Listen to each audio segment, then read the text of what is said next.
तो sir UPPCS के लिए एनसीईआरटी करे क्या? सर यूपीएससी के लिए तो एनसीईआरटी बहुत जरूरी है, यूपीपीसीएस तो घटना चक्र पढ़ के हो जाता है। देखिए घटना चक्र और ये चीजें एक शॉर्टकट है, वो अपनी जगह नो डाउट की ठीक है, उसकी वैल्यू बनी हुई है, लोगों ने बना रखी है, कुछ जो भी बातें हैं, मैं निगेटिव बातें करने भी नहीं हूँ, लेकिन एनसीईआरटी एनसीईआरटी है यार।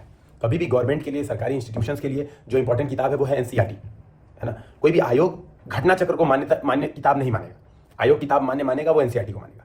तो आप चाहे अगर क्वेश्चन देखेंगे जस्टिस पार्टी वाला, ठीक है, आप क्वेश्चन देखेंगे अगर 73rd 74th अमेंडमेंट जो कि कॉन्स्टिट्यूशन की बात करते हैं, भाषा अल्पसंख्यक वाला देखेंगे, ठीक है। आप ज्योग्राफी के अगर क्वेश्चन देखें प्रॉपर, भूमध्य सागरीय जलवायु वाले, जूट वाले, पर्वतों वाले, कि इन पर्वतों को ऐसे ऑर्डर में लगाइए, ठीक है। दर्रों वाले देखेंगे, इंपॉर्टेंट दर्रे जो पूछे, जो नदियां पूछी हैं कौन सी दिशा वाली है, तो ये सब क्वेश्चन मोर और लेस एनसीईआरटी बेस्ड है प्रॉपर। ये हर बार यूपीपीसीएस का ट्रेंड रहा है, हर बार ट्रेंड रहा है, हम लोग उसको फॉलो नहीं करते। हम लोग बेसिकली ये चाहते हैं, सामान्यतः हम लोग हर बार ये चाहते हैं कि हमें जो हम पढ़ रहे हैं कंटेंट, तो मान लो हमने कोई कंटेंट पढ़ा, हमने सपोज एक पन्ना पढ़ा, हमें चाहते हैं कि एग्जाम में डायरेक्ट वही का वही क्वेश्चन मिल जाए। तो अगर हमने पढ़ा, मान लो कि हम एक क्वेश्चन मान लो हमने पढ़ा कि 73वां संविधान संशोधन किससे संबंधित है, और उसका आंसर है कि स्थानीय स्वशासन ये वो, तो हमारे अंदर ये मन नहीं करता है, कभी भी ये जानने की इच्छा नहीं होती है कि नहीं यार हम एक बार देखें कि 73वां संविधान संशोधन अगर इससे रिलेटेड, तो 74वां क्या है, 72वां भी देख लेते हैं किस चीज से रिलेटेड है, क्या होता है, स्थानीय स्वशासन क्या होते हैं। हम ये चीज जानने के इच्छुक नहीं रहते हैं। हमें लगता है कि हमने 73वां रटा, एग्जाम में एग्जैक्ट 73वां पूछे, एग्जाम में 74 ना पूछे, ना 84 पूछे, ना 82 पूछे, एग्जाम में पूछना है तो सीधे 73 पूछो, वरना मत पूछो।